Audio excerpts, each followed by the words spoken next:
Hello and welcome to IsaanFlicks.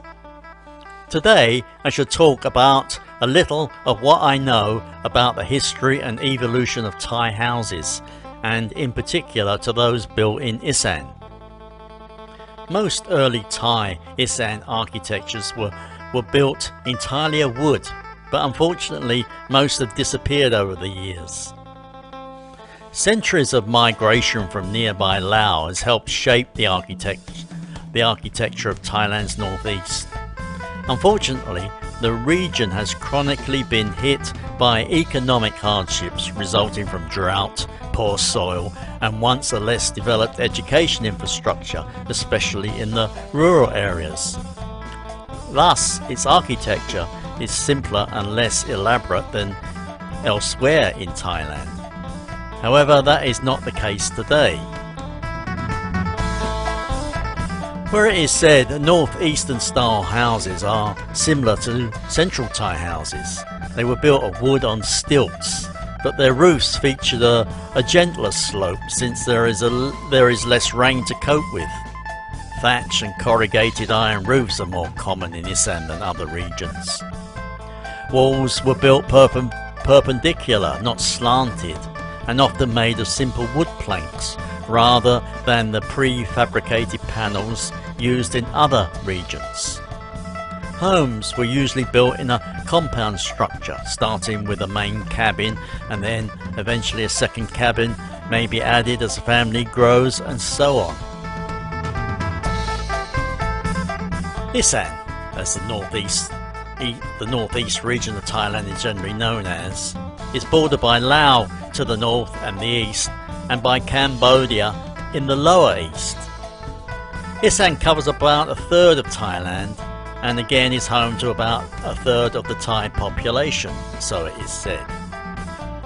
Geographically, the Isan region is a plateau with two major rivers, the Mun and the Chi River. Of course, there are many other rivers. Many of Thailand's important prehistoric sites are to be found in Isan, and today the region has some of the largest cities, but certain important traditions remain. In the past, as I said, the region was seen as being relatively poor and somewhat isolated from the rest of Thailand. It is for that reason the region has developed a number of distinctive beliefs pertaining to houses and other agricultural buildings and structures.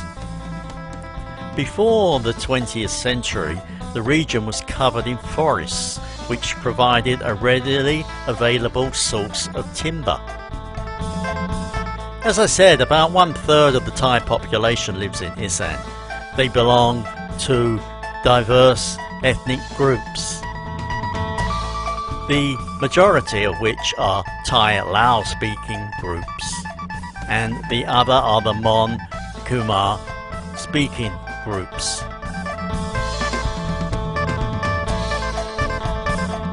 In the past, members of these distinct groups lived mainly separately from each other. However, as improved road networks and communications were developed through the 20th century, this led to an increase to social interaction, which then went on to mixed settlements, intermarriage, trading and cultural assimilation.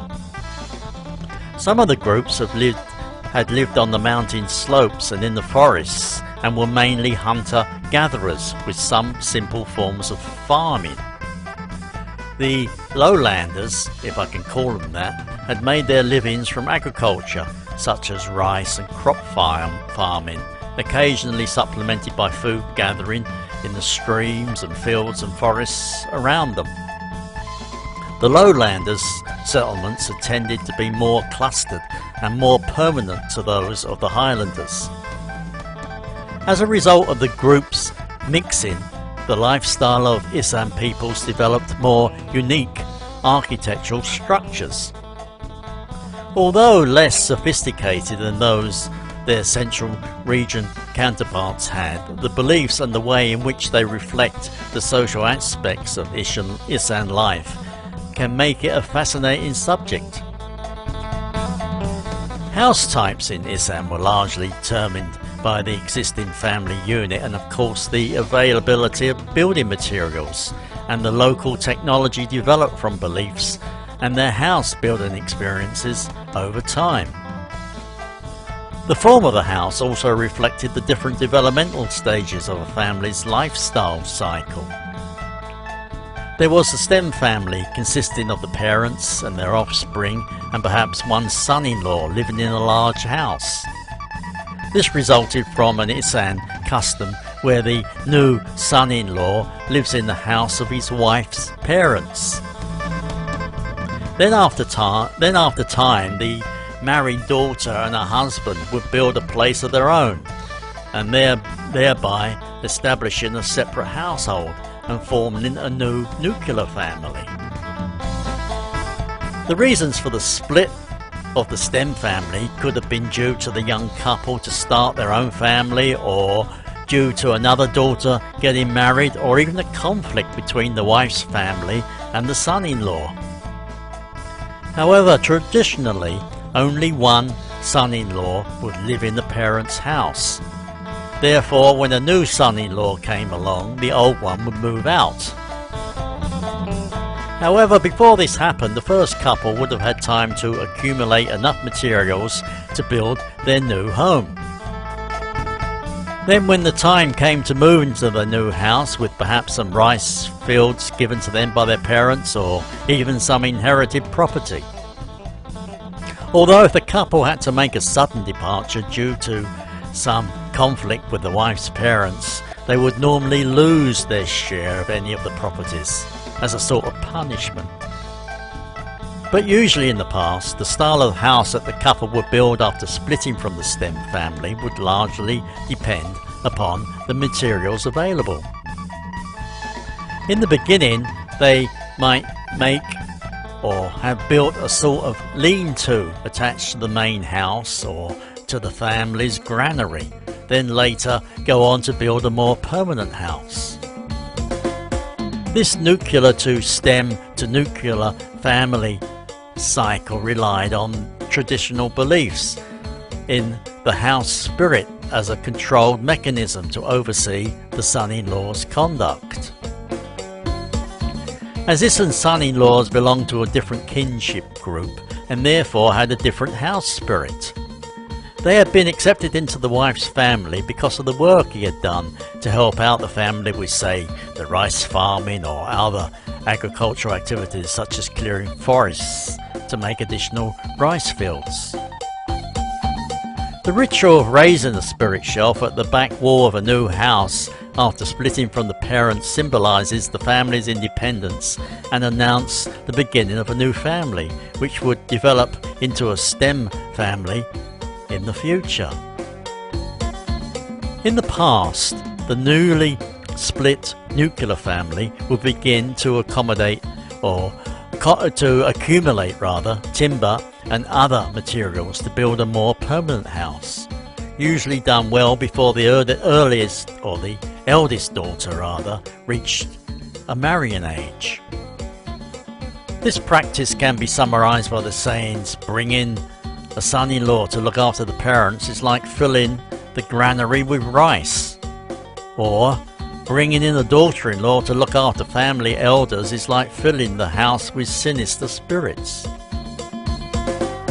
These sayings, of course, clearly reflects the importance attached to the son-in-law's labour in the fields.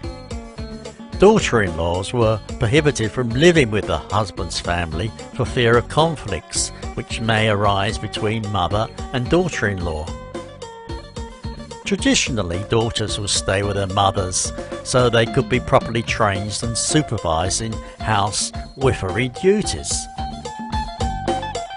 These living arrangements were also because the son-in-laws tended to have fewer problems with their in-laws, as they normally spent most of the day working in the fields and therefore away from the house and not constantly in contact with other household members.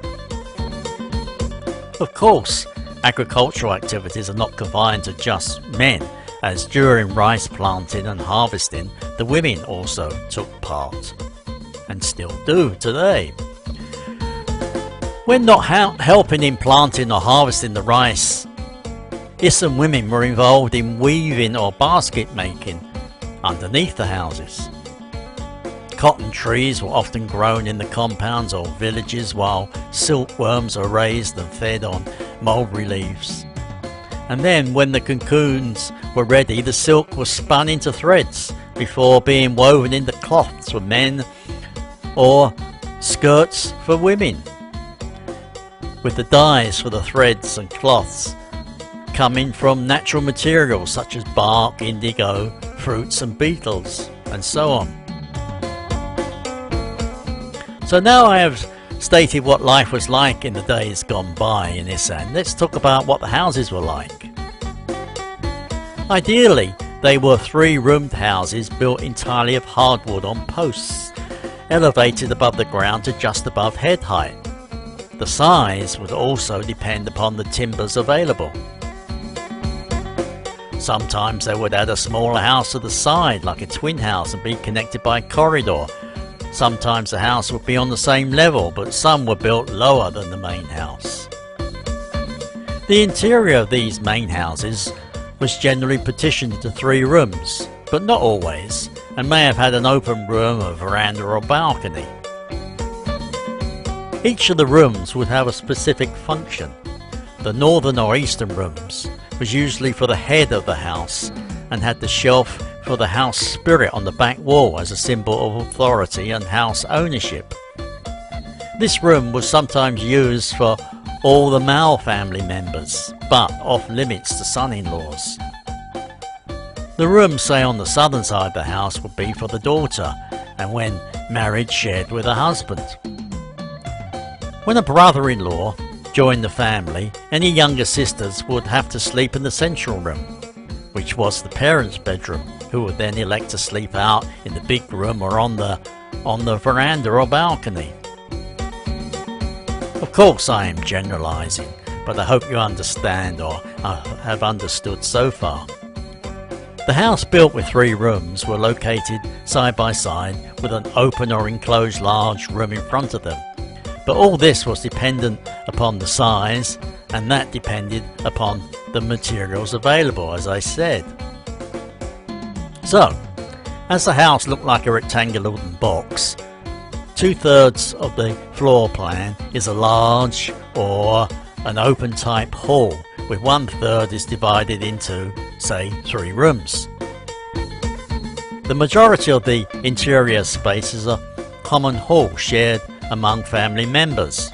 On one side of the house, which I said generally consisted of 3 rooms, one could be sleeping for the daughters, another bedroom, and possibly even a type of kitchen or bathroom, but in early days that was probably not so. These type of houses could have been occupied by one family or more as an extended family house. The hall, or large room, was usually divided by cabinets or wardrobes, acting as a partition to give sleeping spaces or to create temporary individual spaces for family members. I believe sometimes they just simply hung up curtains. The construction of these wooden houses, which were raised on stilts, which used to help to escape floods and pests, and sometimes to keep animals under the houses, is something that was right across Southeast Asia. Over many centuries, each country has developed its own unique tradition. Thailand is no exception.